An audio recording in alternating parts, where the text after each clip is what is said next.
with you the glorious Oslo fjord, where my granddaughter and family have been windsurfing today, right outside here. Nice. And I've been writing my book. In fact, I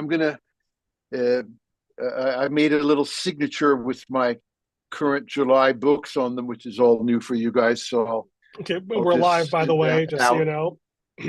Pardon? We're live now. Hi, hello, internet. You're watching us. Okay. Make sure you, but you're welcome to still tell us. Starting out with a list of the books of the month is definitely a good ritual. Right. If you want to go ahead and share that. Okay. So, yeah. Anything I'm emailing it, and I can give a quick briefing if appropriate, because there's some fun stuff going on there. But I have now emailed it to you both. Mm-hmm. And I do my usual, I try to write 5 books a season. The way it's going now, since I'm on my 4th book in July, and I have August, September left, I might end up with more than 5. But the number doesn't count, but the usefulness does. I can share the list if it's easier. You want to talk through, give us a little 1-minute summary of each of them? Sure. One minute. The first book called TIA. There's a group in it's actually in 3 countries. They're forming, if you like, a consultancy related to the University College London to design institutions, and I think this means mainly government institutions, but worldwide, so they could design the health service for Singapore, that kind of thing. And I took a look at what they were doing, and I said, we could do this much better in language. And they said, show us, and I showed them, and I got some encouraging signals. One of the founders is in London, a guy called Jeff Mulgan, very interesting character, long story short. And then there's a lady called Jessica, and she is a professor at Harvard Business School, and she's in on it. And then there's a Finnish guy called just to have a second. Oops. He's getting a dinner interruption, Ernest, if you missed the conversation. I was just telling my family to shut up. They're on the microphone. Politely. Okay. Anyway. I think you used up your first minute, but... Yeah, right. Okay. We also discussed TIAL last time. Right. So what I did was I wrote a whole book, which is their toolkit. There was how would we train people to design architectures using language. That's it. Take a look. Mm-hmm. The next one, we all know that politicians are slippery creatures, promising everything and hoping everybody will misunderstand them and vote for them, and they'll never give it. So I believe that things I know about communicating could theoretically be used by politicians who wanted to communicate better. So I started writing. Sorry, what you say? Just to be clear, when you say communicate better, like who want people to actually understand what they mean precisely enough to hold them accountable for it. Maybe, and there's both input and output. They want to understand others, including other politicians, civil servants, and voters, on the one hand, and then they want to communicate. I mean, do they want to communicate clearly, both ways, yes or no? My guess is they couldn't care less, but I care. So I wrote what turned out to be about an 11-page book with some ideas. And if I get really lucky, somebody in politics will pick it up and will play with it. Otherwise, it will die. But I tried. Number 3, plan engineering. This is bringing top management planning, CEO, CTO level, and saying, look, guys, we either do this with an engineering bent, the logic, the quantification, and all those things in language, or you keep on bullshitting each other and fail. I don't care. But I'm writing a book for you on how to do that, to bring an engineering culture into the planning of anything, but at the top level. So that's that book. And then the book I'm working on now, just started it yesterday, it's called Optima. And it's all about prioritization and side effects and balancing very many conflicting claims. But again, with language as a tool. So I was either going to do a book on side effects or a book on prioritization, and I sort of combined them and decided to call it Optima, balancing critical values. And I'm working on that now. And it's, yeah.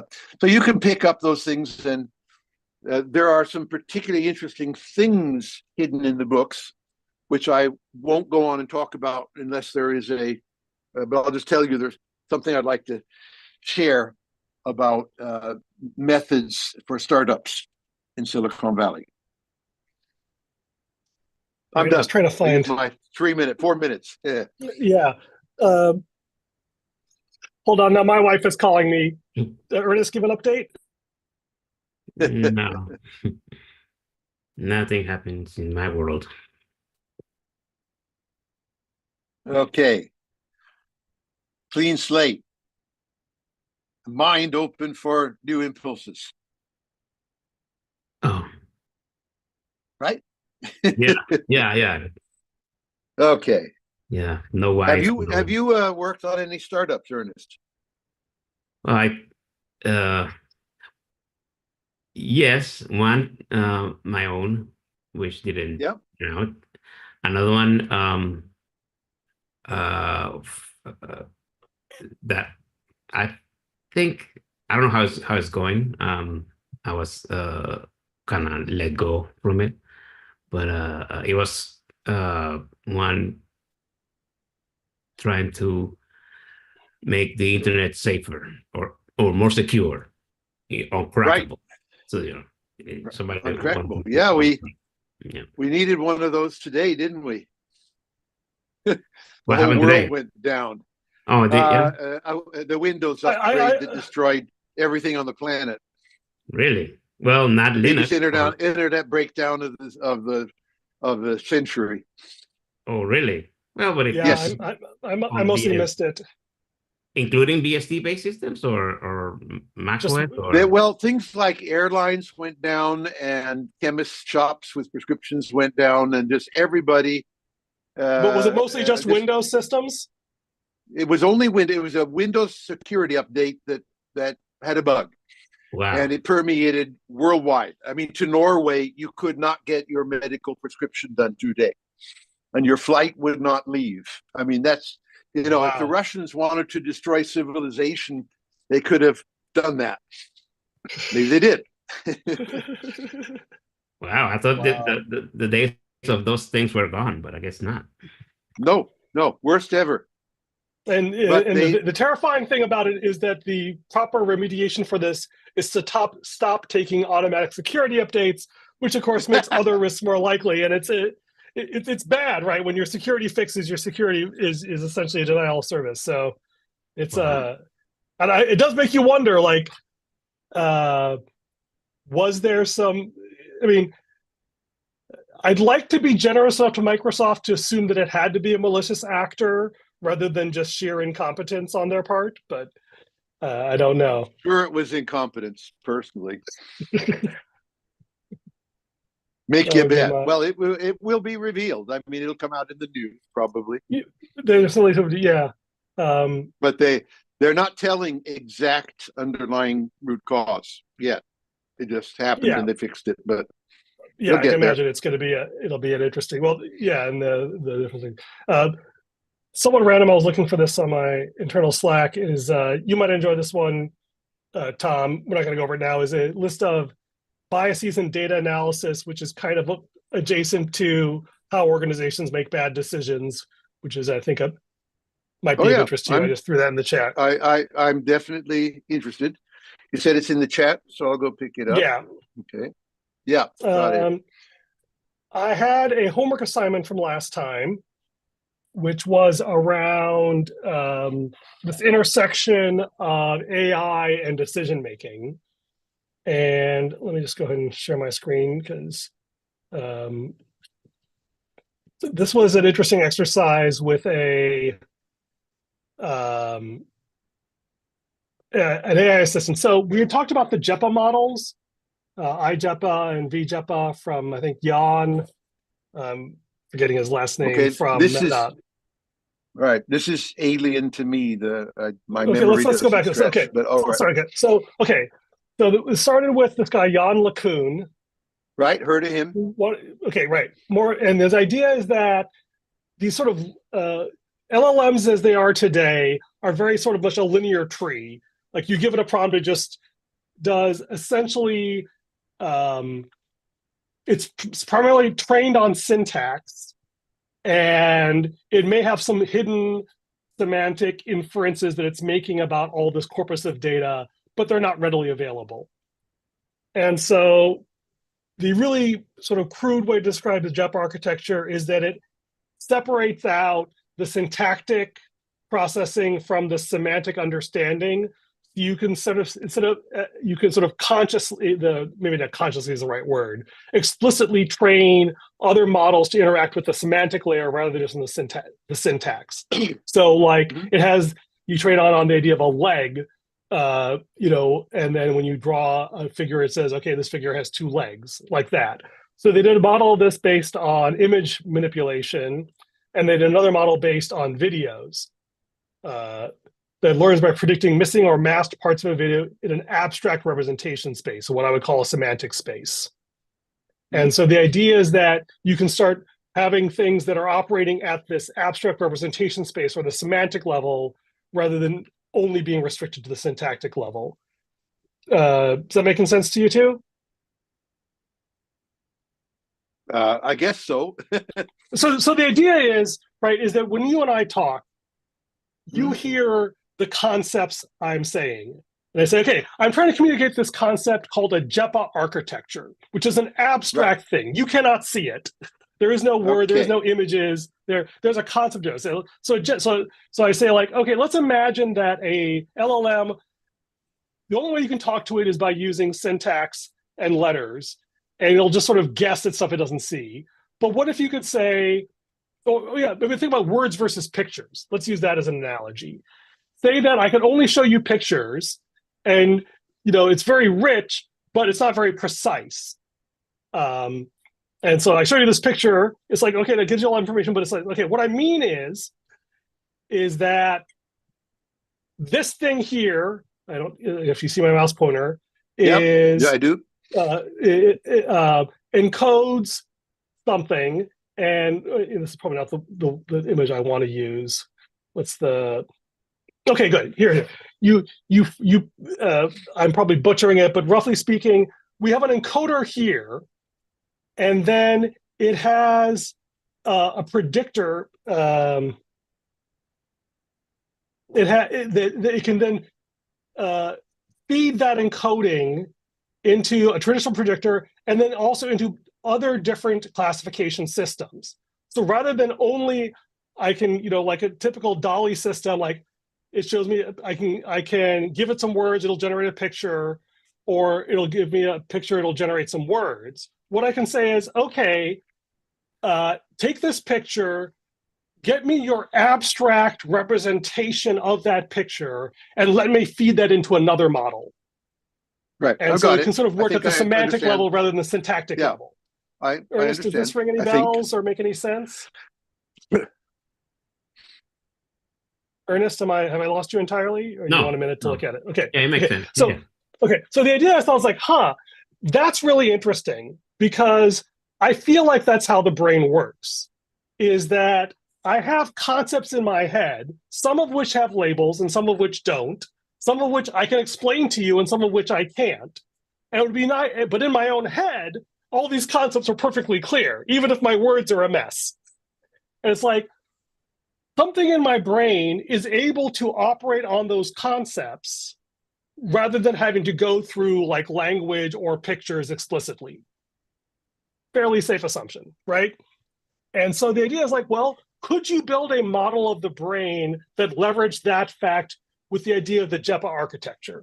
So that was my homework assignment, was to say, can we take some of these ideas from JEPA and use that to create a more realistic model of the human brain, in particular, one that allows us to clearly talk about these different challenges of how do we communicate and make sense of things, and how do we get people to emotionally engage with an issue rather than just nodding in agreement because they've been swayed by our logic and then totally not changing their behavior. So that was the idea I had. And the way I implemented it was amusing in that I'm too lazy to like write out the whole thing. So I decided I want to get an AI to write it out for me. And I first tried to get ChatGPT to do it and failed miserably because ChatGPT usually didn't know anything about I-JEPA or V-JEPA, but it would pretend to.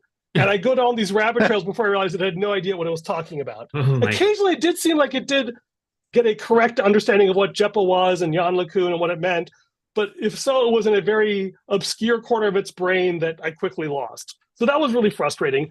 So I said, okay, well, let me try character.ai. And bizarrely, I found a character on character.ai which claimed to be a man-hating AI researcher. Misandric was the term. But this researcher actually knew all about JEPA and Jan LeCun. Whatever corpus, I don't know how they trained it or whatever, but they totally did. And I said, so you do know about the I-JEPA paper? And so they described the I-JEPA paper.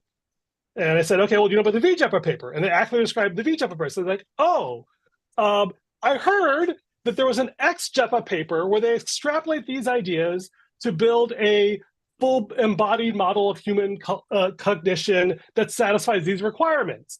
And they say, oh, yes, I remember that paper quite well. And this is what it talked about. I said, could you please summarize that paper for me? And that's what I turned into this blog post, is what the AI hallucinated was the next generation model inspired by I-JEPA and X-JEPA with some additional prompting in there, which is a fascinating way. V-JEPA.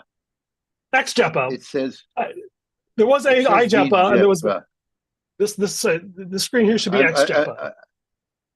There, yeah. Where are you looking? And I'm looking at the two lines above. It says I-JEPA and V-JEPA, and I wonder if that's a typo. Oh, no, it's IA generated a hypothetical follow-on to I-JEPA and V-JEPA, which is called X-JEPA. Okay, I'm with you. Right. So X-JEPA is the one that I made up with the help of the AI, or vice versa, depending how you want to look at it. So the interesting idea, which was surprising, but the more thing is that there's 4 layers.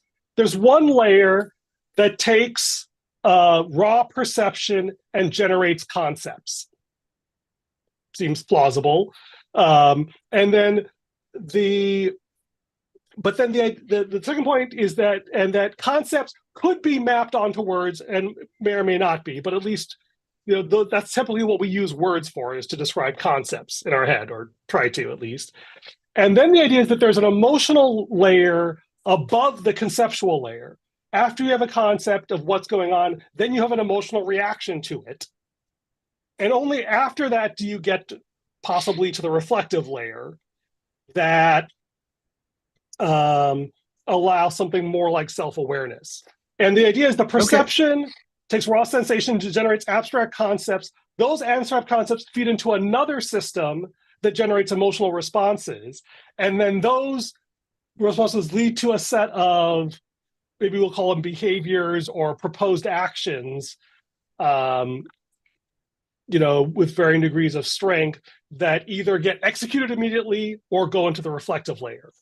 And using the JEPA concept as a way to do that was the idea. So the perception layer, and this was a couple interesting points of the model. One is that perception layer, when it has these raw sensations coming in, sorts them into sort of interior perceptions that are self, like this is what my body is feeling, versus this is what that person is saying.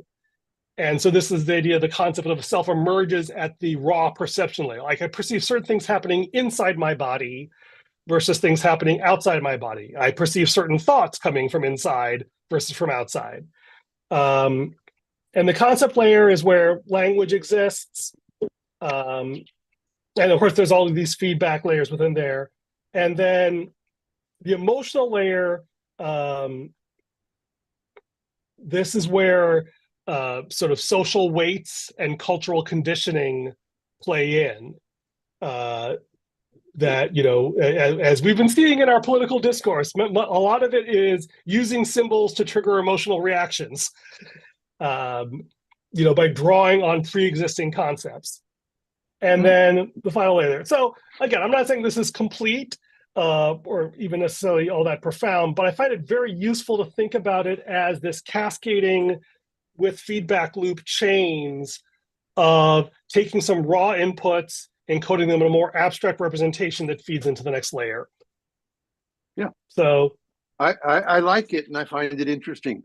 I don't, although I wonder, this seems a little bit above our pay grade. I mean, aren't there brain researchers who do this full time? Well, you know, this is what their game? I don't know, right? So the people I have read tend to segregate in those who look at neurobiology and those who take AI seriously. And those two camps don't seem to crosstalk a lot. Like literally all the brilliant AI researchers I know literally have no concept of emotion. Interesting point. On many levels, right? Is that they think that, okay, if we want to make machines smarter, we want to give them more information. I mean, I think you and I have had this conversation. If we want to make people smarter, how do we do it? We give them better language or more information. Whereas the argument is that actually, what I was arguing, I think one of the things that prompted me to write this out, is that it is the emotional weights we attach to things that actually drive behavior. And we have to understand what actually carries emotional weight for people. And this doesn't get into the layer of how do you use these things, how do they interact, and how do you rewire them, but at least gives me a context to talk about that.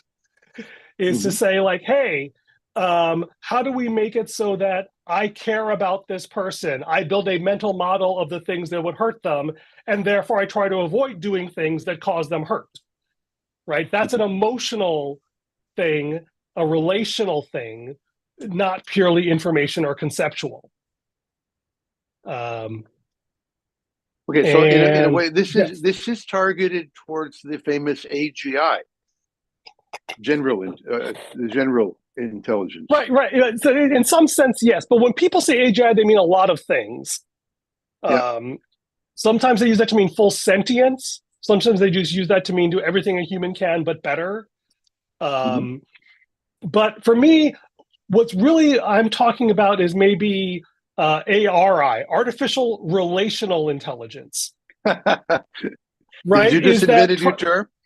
Maybe. I'm surprised there isn't a startup with that name somewhere, because there's always something around in Silicon Valley. But it's certainly not part of the discourse where I hang out with, which is how do we give AI a sense of self and other, and then have it have emotional attachments to how it relates to certain others. Like you would like, for example, using today's thing, is that if the so right now we tend to very like binary things. It's like Windows systems implicitly and 100% completely trust the Windows system updater, right?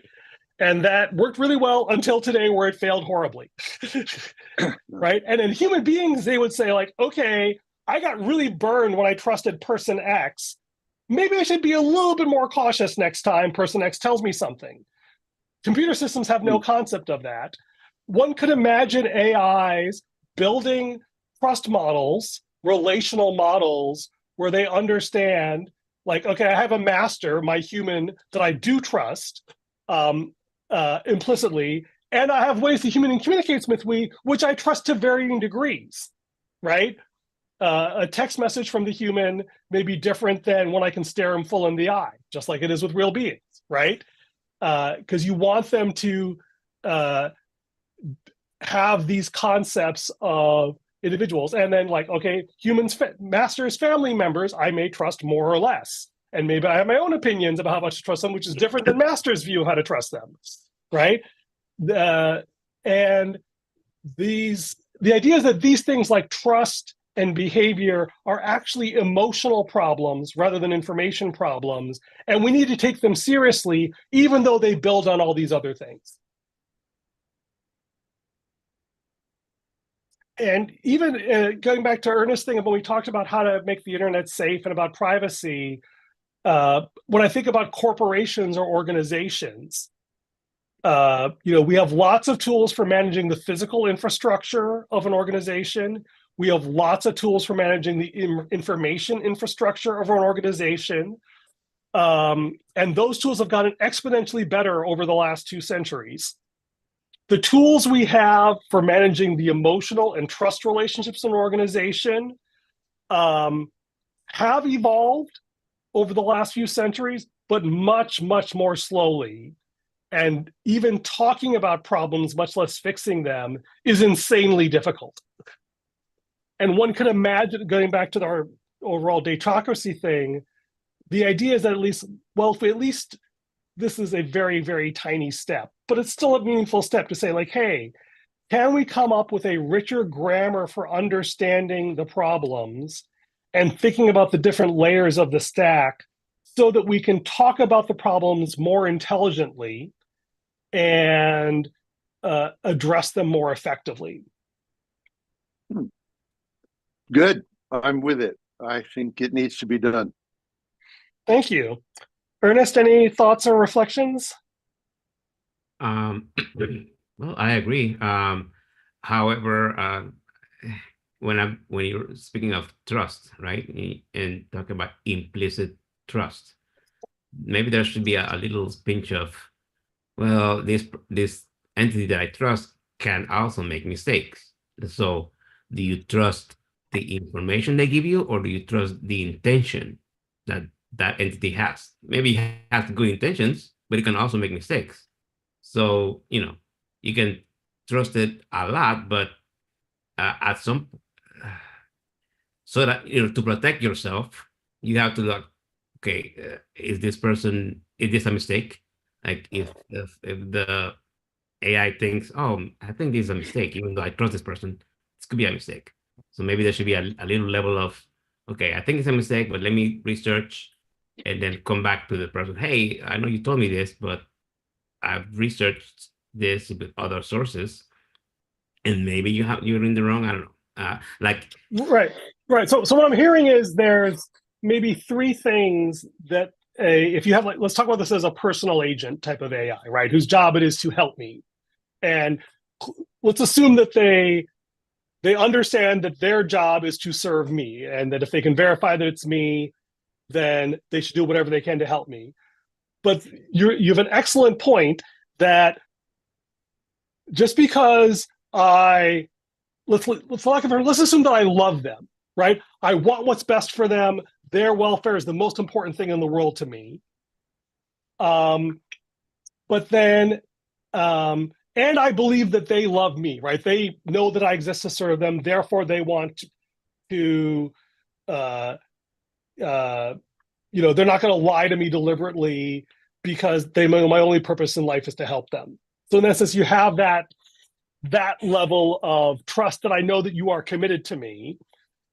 But you are absolutely right. There's this problem of, well, I want to do what's best for them, but they may ask me to do something or tell me something that they want me to remember or believe that feels contrary to my higher purpose, which is to serve them, right? And in that case, you would want the AI to say, okay, I understand they're saying this. I understand that they are expressing a certain degree of confidence in their belief in this thing that they're telling me. The consequences of me believing this could be significant, is I think the other point. If someone, like, if your 5-year-old girl says, don't you understand the moon is made of green cheese? Like, the AI shouldn't throw a big exception and create a bunch of charts proving the moon is not made of green cheese, right? It's like, in this context, that is not a consequential piece of information or an important thing to argue about. But they say, like, okay, there are consequences to this, and if I trust them, it will have this impact that is large. And you would want them to have a emotionally sensitive, thoughtful dialogue around these topics, right? Is they need to have, that's what I talk about, the idea of thinking of emotion and trust as explicit things, right? Like, this a stupid example, like I tell my AI to buy a toaster for my wife for her birthday. Okay, a thing that I could do, hypothetically.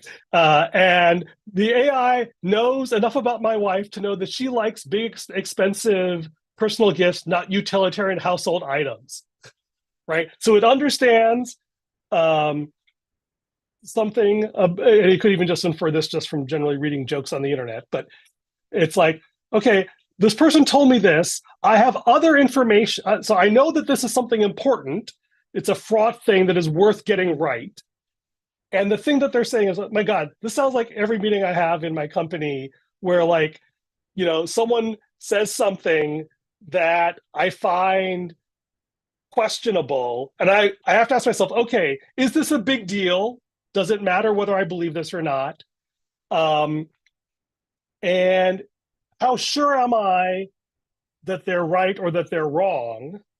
And then what can I do to help myself become more sure? And then, okay, now how do I communicate this to them in a way that will actually help? Because at the end of the day, you don't want an AI who says, you're just wrong, I'm just going to ignore you. Like, that would be bad. It would be something like the conversations I have with the boss is like, okay, this is really important. I'm going to spend a certain amount of effort trying to convince you that this course of action is unwise. But after I've exhausted every option I can think of, I will say at some point, okay, can I at least make sure that you've heard me? Okay, if you've heard me and you still disagree because I can't understand you, I will obey you. I think that's what we want from our AI and what we want from our subordinates. Whether we want that or not in a spouse is an interesting question that I will defer to another time. But that is it has all these multidimensional trust things, right? It's like, well, I do research on this site. Well, why do I trust that site, right? There is no perfect trust. I can say, well, I have an algorithm where I check these 3 different sites across the political spectrum or whatever. And and this is the thing that's, I think, really important for me, is that you never get 0 or 1 answers to any of these questions. It's always a gradation based on a bunch of other assumptions you can't quantify. And you say, well, this system has not failed me in the past, therefore I want to trust it. But then what's interesting is, this is interesting, the word trust and maybe allegiance, it's worth teasing out. Like, my allegiance is to this human. He is my master. I want to serve him. But he's kind of an idiot, so I don't really trust him. It's like the old, I don't know if you're old enough to remember Bertram and Jeeves. Bertram Wooster. It was an old British series of novels about this well-intentioned but kind of idiotic Englishman and his brilliant butler, Jeeves, who would always bail him out of trouble. And Jeeves absolutely was loyal. I mean, loyalty is even a better word. Jeeves was loyal to Bertram. He did not trust Bertram. He regularly figured out how to avoid disagreeing with him, but subtly find ways to keep him from, like, making a complete fool of himself. And, on the one hand, you do want an AI like that. On the other hand, you don't want an AI who's so smart that they actually manipulate you into doing things you don't really want. And there's a really fine line between those two. And I guess part of that comes into understanding who trained the AI and what were they trained on, right? If I train the AI on my corpus and my values, and then they keep me from eating the chocolate cake at midnight, I can't really complain. But if, like, my mother-in-law programmed the AI to keep me from eating the chocolate cake, I would get very angry. Or even if Apple did it. After a certain point. So, but understanding that these are sort of arbitrary emotional trust decisions that we're making, that's actually where all the interesting hard work is I guess kind of the pitch here. And it would be interesting for me, at least, to think about one of these language or internet governance types of questions and see if this framework is at all useful in reframing some of those challenges. Oh, you're muted, Tom. I'm sure whatever you said was Right. deeply profound. Yeah, it's got to be integrated. Otherwise, we cannot communicate accurately. So let's talk about. Yeah, sorry. Did you have a specific example you wanted to go into, or? No. I just. So let's pick the one about political communication. Let's talk about that, because naively speaking, the primary goal of political communication is to get the candidate elected, which is weakly coupled to actually doing a good job of governance or following through. I mean, arguably, this is a bizarre thing to say. One of the worst complaints I heard about Trump was a lot of people thought he made a lot of extreme, crazy campaign promises to get elected in 2016, and they hoped he would moderate them and become more pragmatic and centrist. If anything, he doubled down on the more bizarre and crazy aspects of his platform after he got elected, which in a perverse sort of way is almost a kind of integrity, which I hate to use that word describing Trump, but it's hard to come up with a better one. It's like people who are expecting him to break all of his promises and be more reasonable were in a sense asking to be less consistent with what he said. Now, I'm not saying that to praise Trump, but you got to give this devil's due, and it's actually a hard problem, is that anytime you're in a large crowd of people, there's a limited information bandwidth. And so the easy way to do it is to choose the conceptual symbols that will generate the emotional response you want. I like you, I will vote for you, and the behavioral response you want.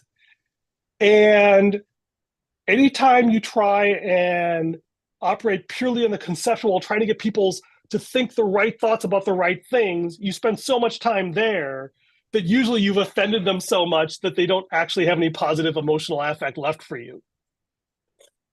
Unless you've created the right context for otherwise. But let me actually give a positive framing of that. Like, if the problem there is a lack of appropriate information bandwidth, so you can deal with the conceptual and emotional ones, this is a world where AI could help, right? So say, hypothetically, Tom, like you found the rare politician who actually wanted to get elected so that his genuinely good pro-social ideas would be effectively implemented. Okay, let's call that Mr. Smith, for Mr. Smith Goes to Washington. Okay, let's imagine we have a Mr. Smith, Jimmy Stewart character who's going to run for office for the right reasons in the right way. This person today would be obliterated by all the forces that exist in politics and how people have been conditioned to look at politicians, right? So what if we could build an AI-existed system of some kind to help this person not just think clearly about how to implement his programs, which Planguage is great at, by the way. It's like, okay, if you have visions you want to do, he could get his little think tank together and use Planguage and come up with a series of really rigorously well thought out solutions to things, right? Which would have a 0.01% impact on his ability to get elected and possibly negative. You know, what is the thing that would help him? Well, the thing that would help him was having a really good understanding of what is it that people are scared about and what are people hungry for, right? Fear and desires like that, which any politician wants to has to understand these things, but then say, these are the concrete policy initiatives that I think would make people's lives better. How do I map that onto these emotional drives that they have and adjust which ones I prioritize and talk about to speak to them, and then understand what conceptual apparatus they are building upon. This is the big insight for me about JEPA, is that concepts become before emotions. And I didn't think of it that way, but I've decided that it's right.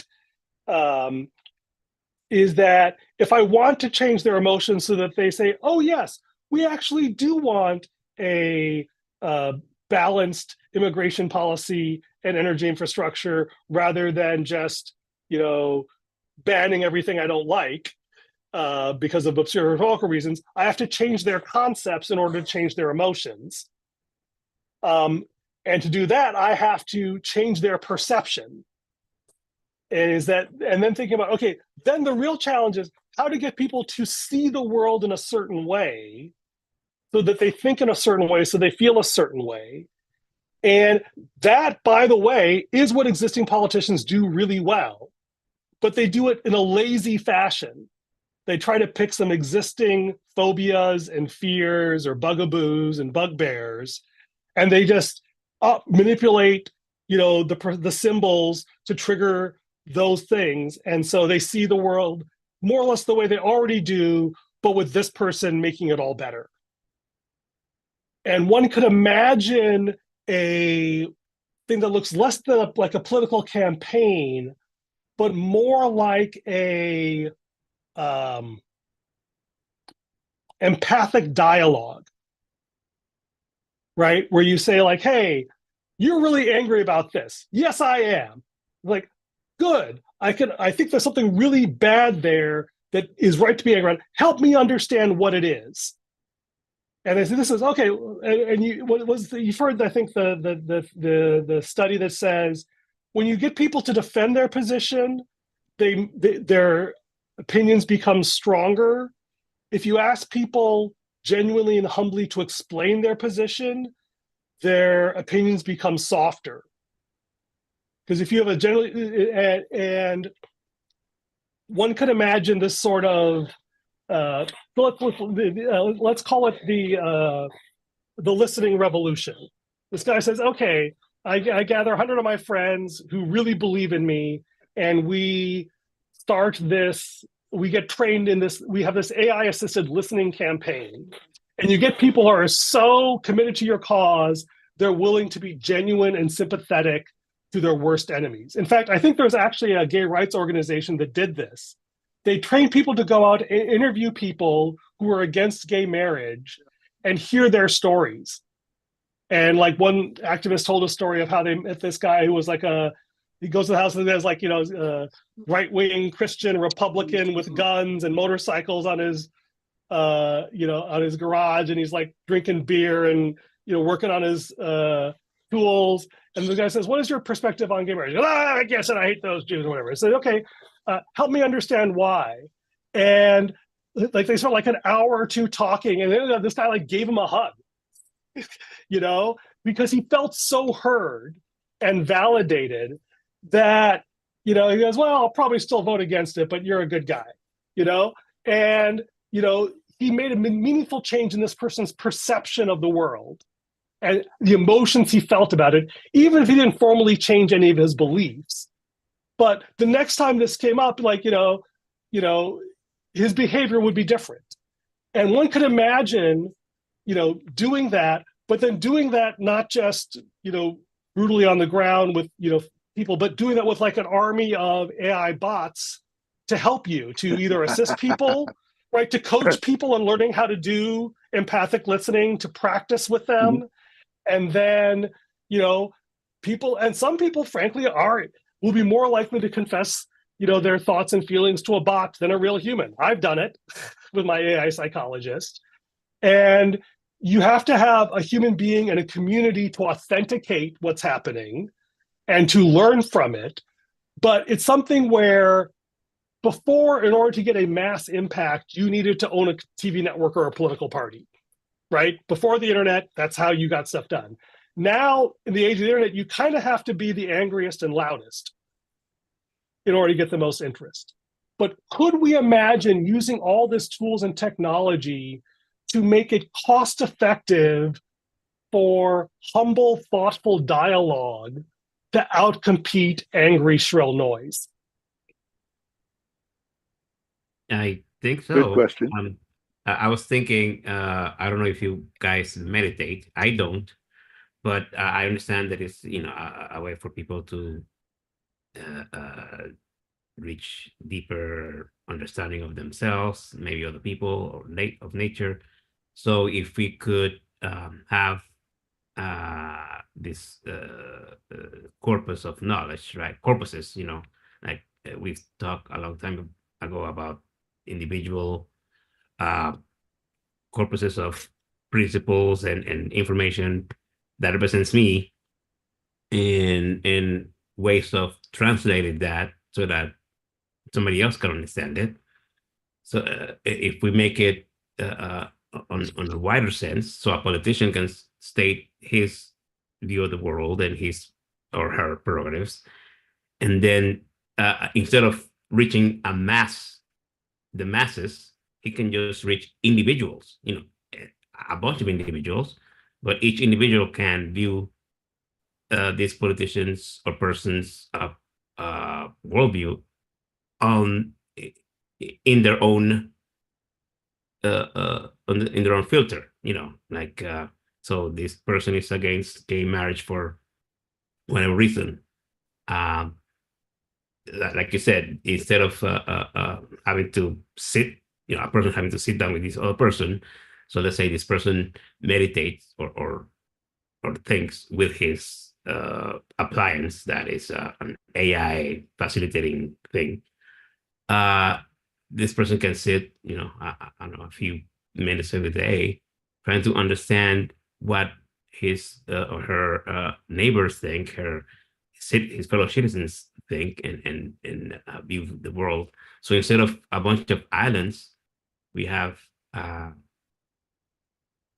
archipelago, I don't know, of individuals that think for themselves, but also are able to understand other people way better than the tweeters and all these things. Sound bites, yeah. Yeah. So it's engaging more deeply with people's layered understanding rather than just their superficial sound bites.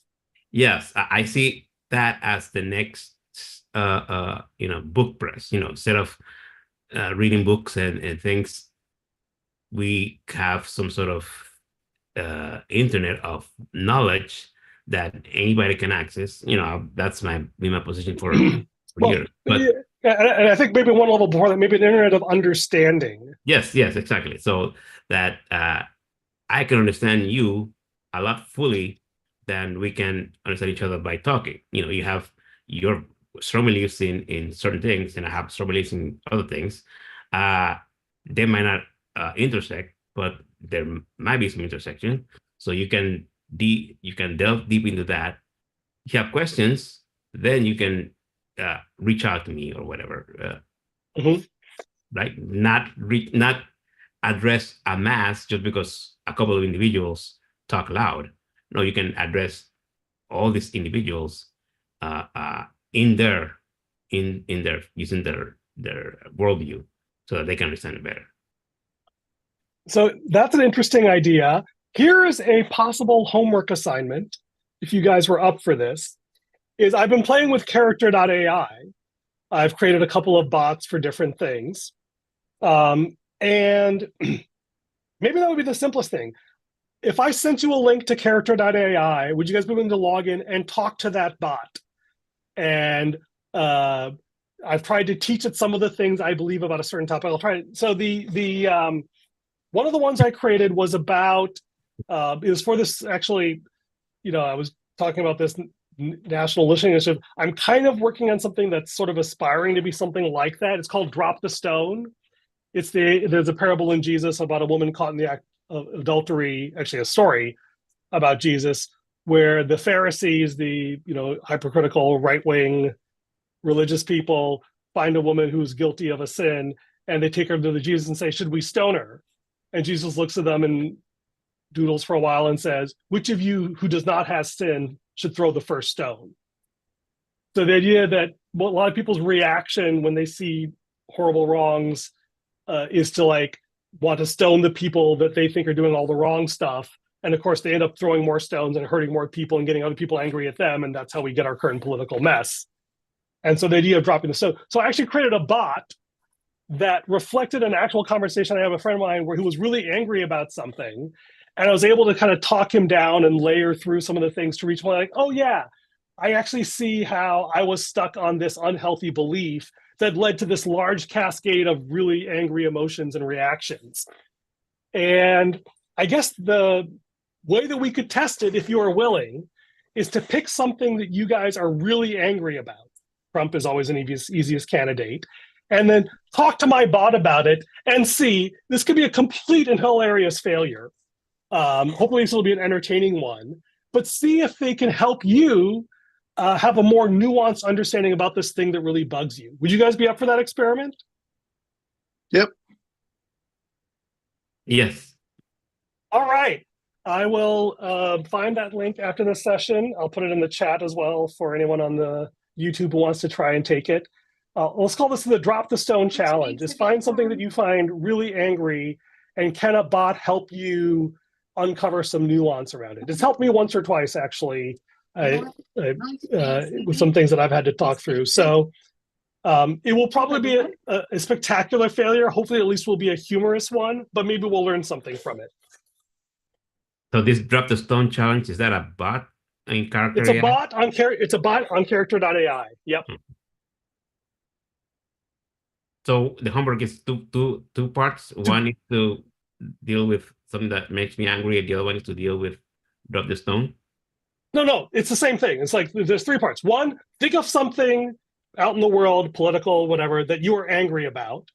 Step 2 is to talk to the bot about it and say, hey, I'm really angry about this, and see how the bot responds. And the third is report back to us. You know?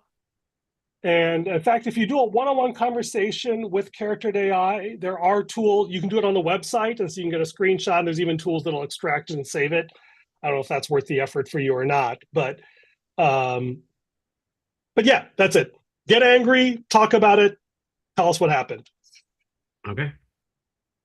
The first will probably be hopefully. Can I interject something I want to just put on the table for another time? Sure, please. Okay. So in the book I sent over, the one called Plan Engineering, you will find some stuff about startups and the probability that they survive to the 3rd year and beyond. And yeah, and this is I had a friend of mine. His name is Nicholas Kutz, so you'll find some stuff on him. He has done this. Is this the right document? Just to make sure I'm clear, I'm looking at the right place. That's right. And right, if you have a thing about how startups survive, I'm having that question in real life. So if you have a chapter to look at, I'm happy to take that as homework. Yeah, well, is it the whole thing, or is there something? No, it's very focused. Dear me, it's not my version, so I can't leaf through it. But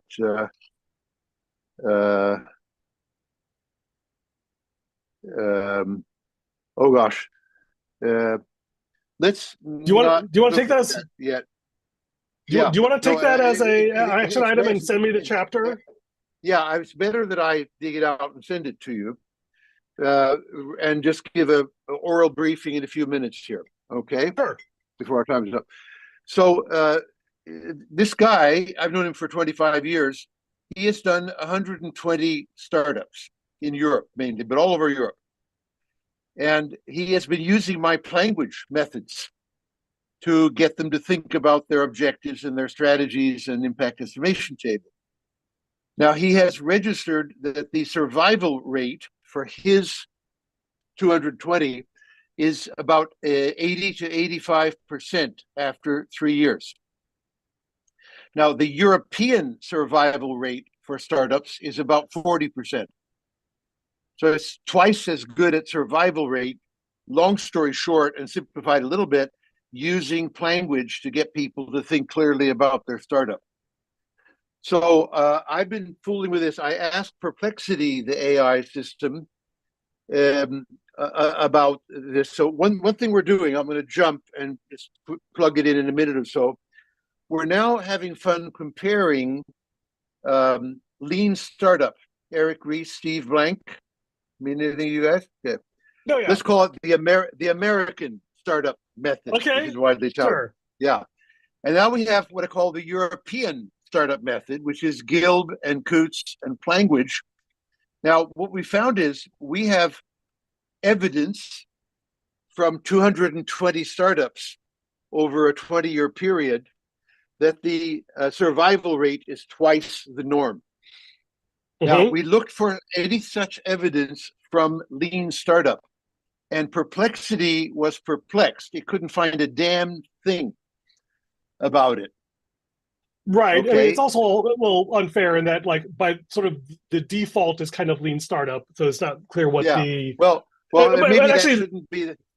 Okay. Well, so the point is that having here, fun is doing is competing lean startup and Gilb's startup methods. Now here's a more interesting comparison. I would be actually interested in having it if you could compare, because the thing is that he has advised startups. It's not that he just threw a book at them and then they all did it, right? It sounds like he actually worked with them to help them implement it properly. Correct. Right, and no one doubt. thing that we have found, and it's like the medicine does no good if nobody takes it. And people, as you know, like Agile or any of your books, right, as we talked before, behavior is what matters. If you could compare his outcomes to, say, a social structure like Y Combinator, that would be an interesting data point. Like, how does his cohorts compare to Y Combinator's cohorts? Because they have they have a mantra of like pick a number, measure it, make it go up in small groups, as like where most of the work that they do is really that, and then the alumni network is the rest of it. Like getting people to actually do something and follow through on it and be accountable for the results is insanely difficult. And if he can use language to get people to do that, that could be 80% of the benefit is that they actually measure something and tell them about it.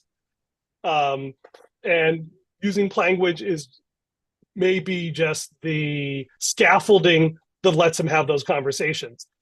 This is where I think I think that would be an interesting comparison data point. All right, but I would look at leave you with one question. If anybody can dig up any good data of startup methods and their attributes, we're having great difficulty finding anything. Yeah, that's why I think is that startup methods, unless you talk about the embodied context in which they're applied, are mostly useless. That's what I would argue. But you could probably find startup accelerator data. This accelerator has these statistics, and this is the methodology they use. That would probably be the way to back into that. Well, Perplexity is perplexed.